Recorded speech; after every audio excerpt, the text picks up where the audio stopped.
Hey guys, welcome back to the shop. Appreciate you guys being here. So today I'm working on a variety of things as usual. One of the little projects that I've been needing to do, I'm going to take care of today, is make myself a new Quench tank for one of the main Quench oils that I use, Parks 50, or the equivalent of Parks 50, which is known as a very fast Quench it.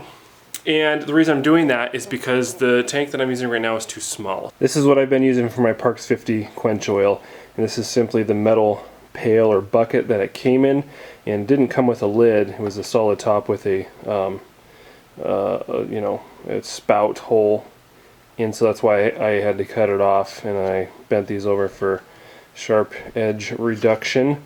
As you can see, it doesn't have a lid, so I have a metal oil pan over here that I can put on top of this in case I have a flare-up, which I've had happen a couple of times, which is part of why I'm addressing this. So there's a couple reasons why this size and shape of container is not very good. And one of the reasons is you don't get maximum use out of that volume of oil.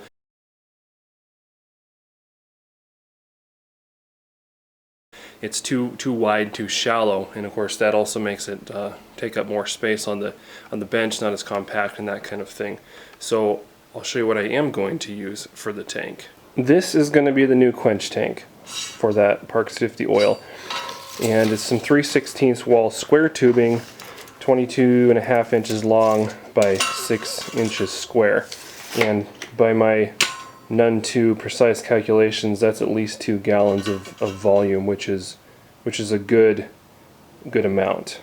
So let's talk about a couple of things. How much oil do you want in your Quench tank? Well, I think a good volume is about 2 gallons, but it really depends on how many knives or how big of a knife you're going to quench at one time. You want to run your oil at a specific temperature or specific temperature range, and if it gets too hot, it's going to start really minimizing its effectiveness at cooling the oil. So 2 gallons is generally a good number. You can go more, but you have to be able to heat that oil up to the operating temperature, which is 130 to 150 degrees in that range. And then of course it needs to be able to absorb whatever heat that you're going to put into it with the blades that you're quenching. So if you're going to quench 10 blades that have a pretty thick cross section, you could run into a problem with only 2 gallons of oil. So that's something to be aware of. There's ways to cool your oil down as you go if necessary, but generally speaking, unless you're running big batches of knives, that's not really going to be a problem. Now I do have this tank, which is my sword quenching tank, and I don't use it very often yet. Have used it and it works great, but I don't need that for most of the blades I make right now. So I do have to switch my oil over to this tank when I use it, but that's there for swords, really long blades, and I need something that's going to be for the day-to-day blades that I make in the shop right now. Okay, so why is depth of a tank or size or shape important? Well, being able to fully submerge your blade or whatever you're quenching in the oil is one of the biggest things that keeps you from flaring up your oil, getting it to burn. We don't want to burn our oil. That's bad for the oil. It's not good. It looks cool on TV, and I know some guys on TV do that on purpose, but it's really bad for your oil, so you don't want to do that. And it can, it's not a good quenching practice anyway. When your oil flares up, usually one of two things is happening. A, something is sticking above the oil at the surface of the oil, and since it's actually the fumes that ignite, it's able to ignite those fumes. Or B, your oil is much too hot, or excuse me, your steel is much too hot, and even if you do fully submerge it on its way in, it ignites those fumes. And cases where that might happen is if you've greatly overheated your blade, or if you're working with a high alloy steel that requires a much higher than normal austenitizing temperature, like 1800 to 2000 degrees. That'll generally always get your oil going, which is one reason why you might want to use other quench mediums, but that's subject matter for a different video. Point being, most of the time you can eliminate or avoid any kind of oil flare-up by quickly submerging your entire blade. And so once you do that, you need to have some clearance to be able to move that blade either in a stabbing motion or cutting motion to agitate that in the oil to prevent a vapor jacket from forming, and that's how you get the best, most even, effective quench possible. So all of these things are important when it comes to choosing the size and shape of your quench tank. A lot of guys also like to use a horizontal style quench tank, and that works fine too.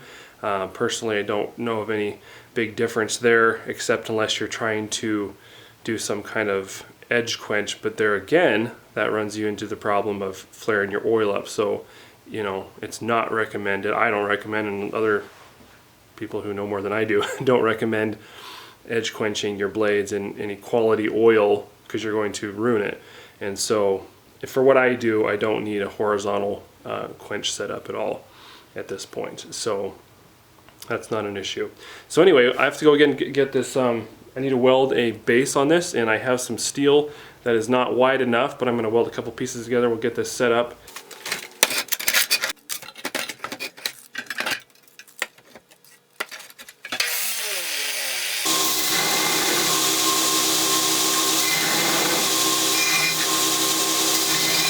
Okay, so that's what the setup's going to look like, and I have to weld this all together. So the first thing I have to do is make these two pieces one piece, but I can't just run a bead down the center because that's going to cause it to bow up like that, and we don't want that. And I also noticed that this cut on this piece of tubing is not entirely square. It doesn't appear, and so I want this to be square. So I'm going to have to get a couple of my welder's magnets and try to hold this up true, and then I'll just fill in whatever gap there is. I think that's going to be easier than trying to square up the bottom of that with a grinder. So we'll just we'll start by welding these two pieces of steel together.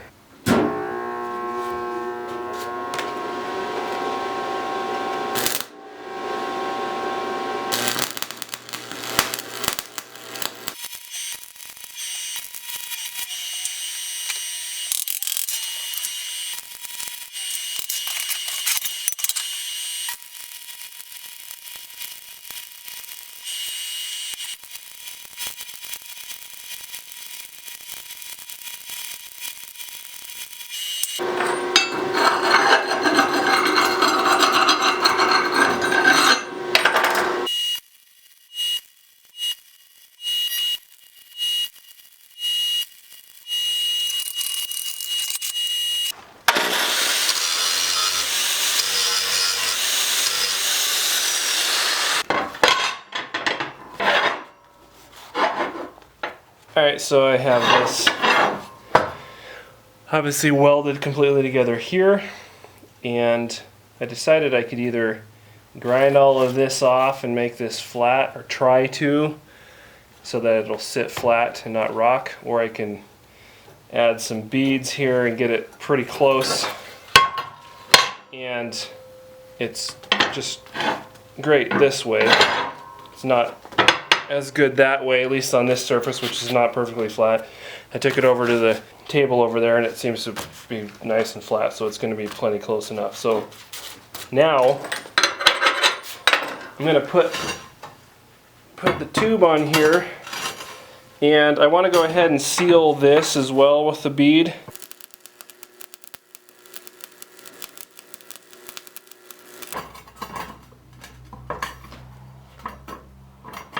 Okay, so I have this, I ground those out a little bit so that it sits down there nicely.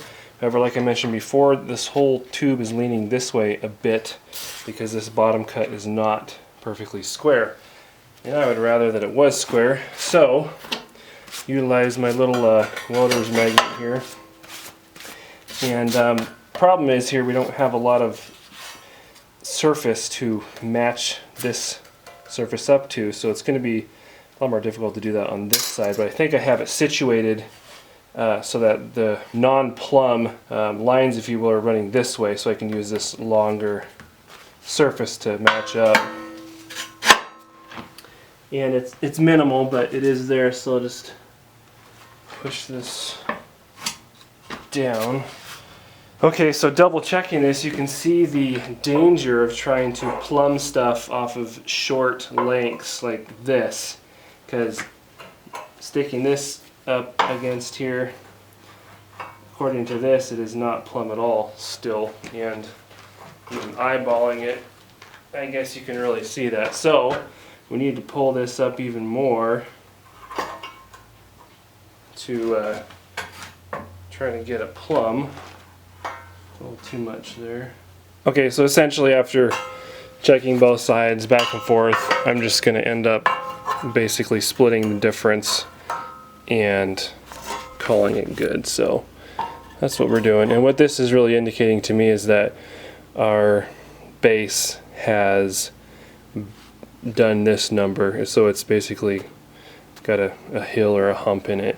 And that's why we just have to split the difference, because it's going to show that it's out because the base is out. So that's going to be plenty close enough.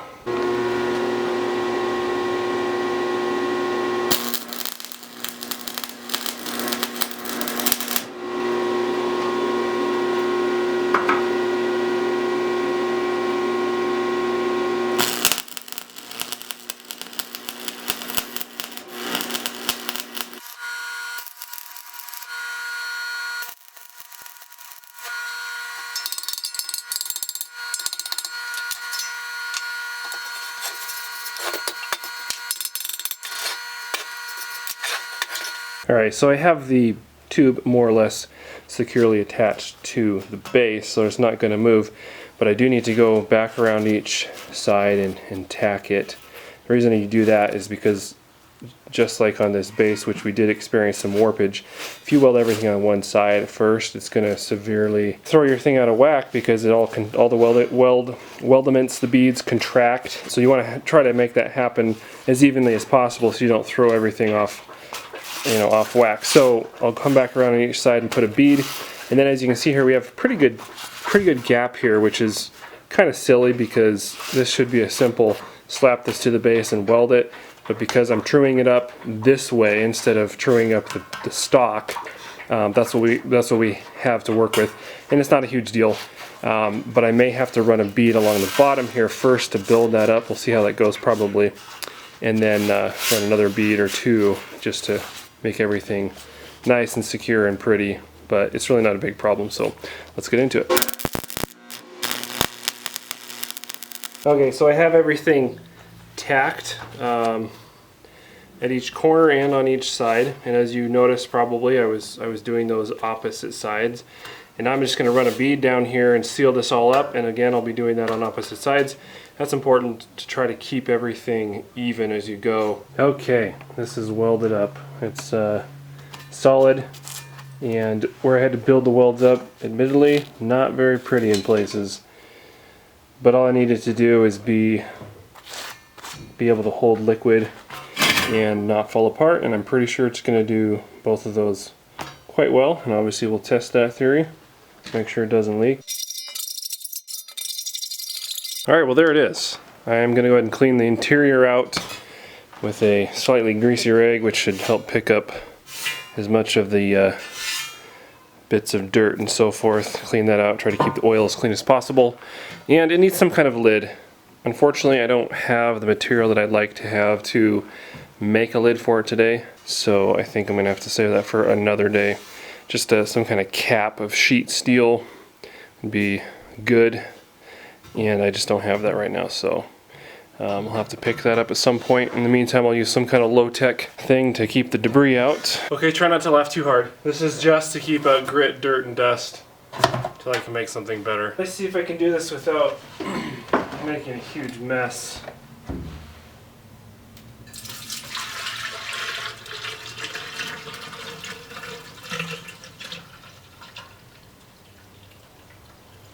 I guess the operative word is huge, because I am making a mess.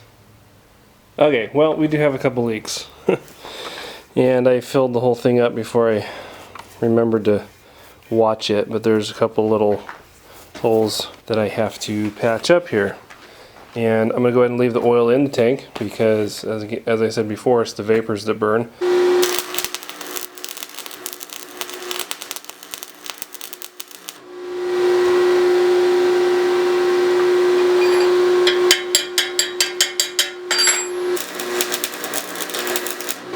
Anyway, I won't be getting a job in a shipyard welding anytime soon, but I think we got it. Alright, well I think we have the leaks taken care of now. So I guess the moral of that story would be that I did it wrong, and I should have taken the time to go ahead and grind off the bottom of this so that it was square and true, so that we have the two pieces of steel, you know, mated together before running the bead, and that would have, I think, eliminated that whole thing. Like right here where that was the case. No issues, just run a bead and it's not a big deal. But I kind of created more problems for myself by trying to do it that way, by filling in the gaps.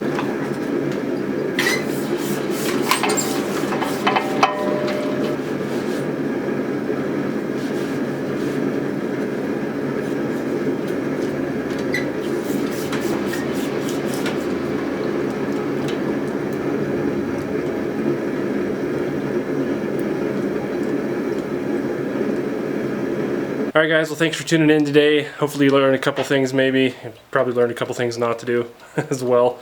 Anyway, at least we got a quench tank that'll hold oil and do what it needs to do. So anyway, appreciate you guys being here. I think it's time for a coffee break, and we'll see you guys in the next video.